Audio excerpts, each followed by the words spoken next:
And in Israel, the biggest problem, from my perspective, we have too many parties. So a party of one has more power than the party has gotten the most votes because he can swing. Okay, so they have to give in a lot of things. And people don't understand it. It's a totally different regime. It is a very good point that here it's a function of every 4 years, whereas when you're under a dictator, it's as long as they live. And it's a completely different And then strategy. the other ones will perpetuate. Personally, I like Bibi. I liked him for a long time. But he has made a very bad mistake. A leader, a good one, okay, elevates somebody to take his place when he's gone.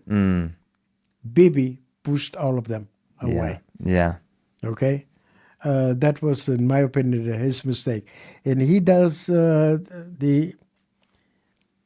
even what happened in October 7, he does not have the whole population with him. Okay, which I'm trying to understand. Every parent wants their child to become home. What price do you pay for it? My personal opinion, we have right now, I think, 25 live hostages. And we want to give up a lot for the dead hostages. In my opinion, okay, the price is too high. How many people we lost, wounded, displaced people, and everything else. What I would say at this particular stage, flood the tunnels. Even with the living hostages inside? Even with the hidden. Oh, wow. The price is too high. They lost between 800 and 1,000 soldiers. For what? They've given up prisoners, life sentences. They're willing to give up for, a dozen corpses. 1,000 people with life sentences. Doesn't make sense. At what price?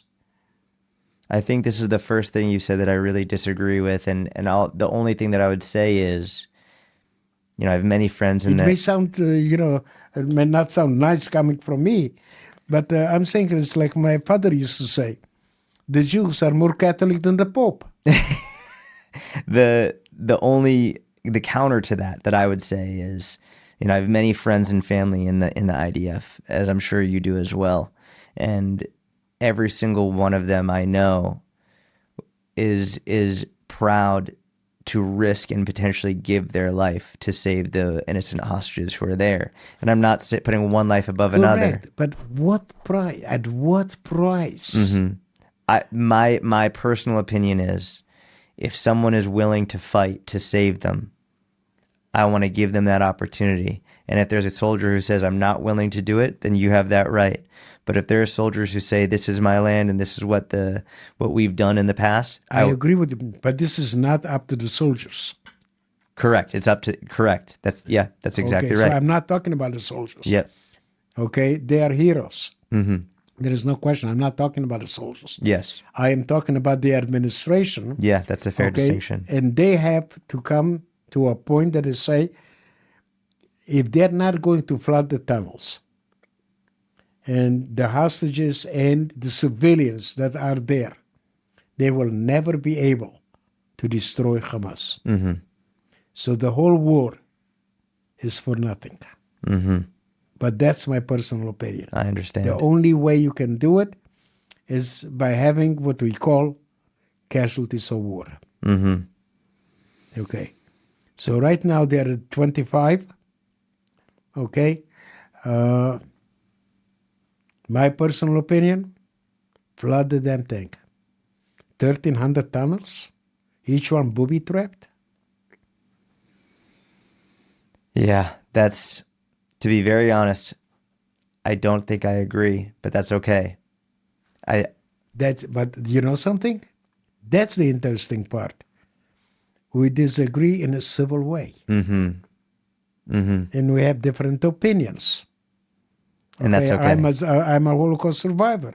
I'm saying something that is very controversial. Mm-hmm. But I feel the price that we paid and will pay is too great. 1,000 criminals with life sentences for a few corpses? I don't agree with releasing. And they're back to murder Jews. Correct. And not only Jews, but the people who've been released with life sentences, they were butchering their own people. They were butchering Gazans. I mean, Hamas has been terrible to the Gazan people, as Right. Ahmed, sat in that chair a couple weeks ago and spoke about how horrible Hamas is to its own people. And I think people don't realize that these prisoners who were in Israeli prisons, who went to prison for killing Jews and for killing, not even just Jews, killing Israelis, killing Arab Israelis. Israel has provided them with cement to build homes. Yes. Israel has provided with electricity, with water, Yes. with everything else, and then you turn against Israel. Yeah, it's for those who claim to care about innocent Gazan civilians.